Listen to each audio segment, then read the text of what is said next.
Magandang araw, kamusta po kayong lahat?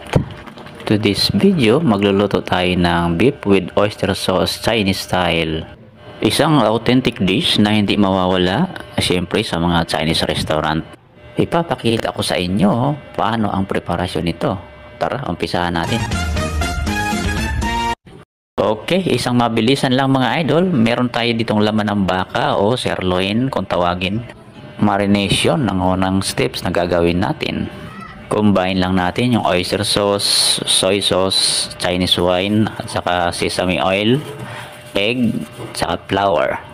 Gamit ang malinis kong kamay ay aking haluin at hayaan muna natin sa isang tabi.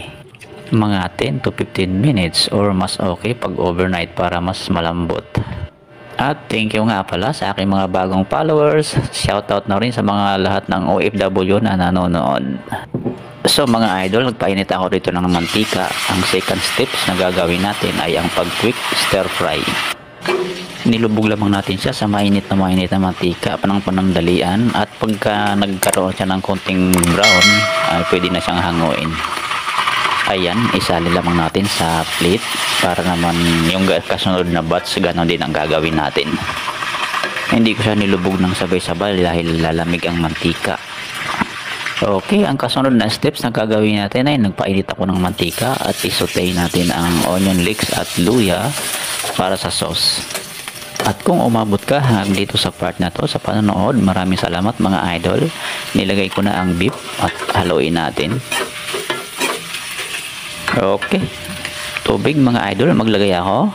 Mas okay pag may soup stock, yung pinagpakuluan ng buto-buto. Oyster sauce. Tapos sunod natin ang soy sauce, kahit anong toyo. Sunod natin ang rice wine o Chinese wine, sesame oil, kaunting asukal, tsaka yung pampalasa natin na magic syrup. Mag-add na rin ako ng konting tubig. Tapos ilagay ko na rin yung mga lahok na gulay mga idol. Carrots, onion leeks, red and green bell pepper. Nag-add na rin ako ng kaunting tubig pa. Naglagay na rin ako ng kaunting toyo, medyo matabang pa. Sinabay ko na rin ang palapot paglagay. So kaunting kulo na lang mga idol at okay na ito. Hanguin din natin agad. Nakakatulong ang steps ng marination na ginawa natin kanina dahil sa ganong paraan mas mapapabilis nating mapalambot ang baka. Okay, pwede na ito. Luto na ang ating stir fry beef with oyster sauce. Maraming salamat mga idol sa inyong walang sawang panonood sa aking mga videos.